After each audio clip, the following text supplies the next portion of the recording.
रुद्रपुर में कल्याणी नदी के दूषित जल को लेकर किसानों का गुस्सा अब खुलकर सामने आने लगा है।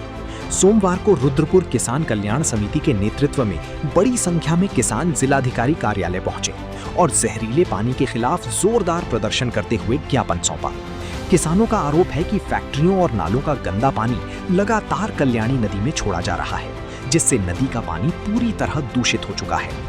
किसानों ने बताया कि इसी पानी का उपयोग खेतों की सिंचाई और पशुओं के लिए किया जाता है। दूषित पानी पीने से कई पशु बीमार हो चुके हैं। किसानों का कहना है कि प्रशासन की लापरवाही के कारण उनकी खेती और पशुधन दोनों खतरे में हैं। प्रदर्शन के दौरान किसान नेताओं ने चेतावनी दी कि अगर जल्द ही इस समस्या का समाधान नहीं किया गया तो आंदोलन को और बड़ा रूप दिया जाएगा। किसानों ने जिलाधिकारी से मांग की है कि कल्याणी नदी में गिर रहे जहरीले पानी की जांच कर दोषियों के खिलाफ कड़ी कार्रवाई की जाए और किसानों को हुए नुकसान का मुआवजा दिया जाए। वहीं जिलाधिकारी कार्यालय की ओर से किसानों को आश्वासन दिया गया है कि मामले की जांच कर उचित कार्रवाई की जाएगी। अब देखना होगा कि प्रशासन किसानों की इस बड़ी समस्या पर कितनी तेजी से कदम उठाता है। ये मामला है जी, ये पानी बहुत गंदा कर देते हैं। गंदा करके पानी गंदगी सारी रुद्रपुर की मेडिकल वेस्ट, ह्यूमन वेस्ट और उसको डाल देते हैं। सिडकुल से भी गंदगी आती है, केमिकल वेस्ट आती है। किस नदी की बात कर रहे हैं आप? हम कर रहे हैं बेगुल नदी की, और कल्याणी नदी बेगुल की सहायक है जी। तो कल्याणी नदी में गिरता है पहले, फिर बेगुल में पहुंच जाता है। बेगुल में एक बरौर नदी भी है, बरौर नदी किछा के पास है, उसमें भी बहुत सिडकुल का गंदा पानी आता है। उसमें तो आप ये गंदा पानी साथ में लेकर आए, चश्मा लेकर आए, इसका क्या मतलब है? थोड़ा सा हमें बताएं जरा। तो हुई है आपकी ये पानी हम उनको दिखाना चाहते थे। किनको? मेयर को। अच्छा जी।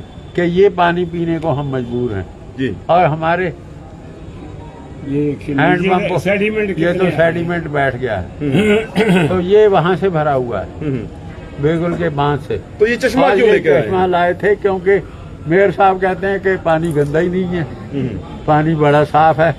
तो एक मैंने किसी का देखा था मीम, अच्छा तो उसमें उसने कहा कि ये चश्मा लगा के देखो नगर निगम का तो तुम्हें साफ दिखाई देगी। तो मैंने कहा ये चश्मा दे देते हैं, ये चश्मा है, देखिए ये मेयर साहब को दे रहे थे, उन्होंने लगाई। मैं मानता हूं कि उस समय शायद हम या मेयर साहब पैदा भी नहीं होंगे जब लोग ये विधायक थे और बहुत सम्मानित व्यक्ति हैं, खाली एक क्षेत्र के नहीं पूरे उत्तर प्रदेश और तराई के, और लगातार संघर्ष कर रहे हैं। अपने निजी खर्चों से वहां पर बांध बांधते हैं, लोगों को सिंचाई का पानी, स्वच्छ पानी देने का काम कर रहे हैं। 2 जिलों का मतलब पानी देते तमाम बरेली और रामपुर के अंदर। अगर हम किसी को अच्छा बोल नहीं सकते तो हमें बुरा बोलने का भी अधिकार नहीं है।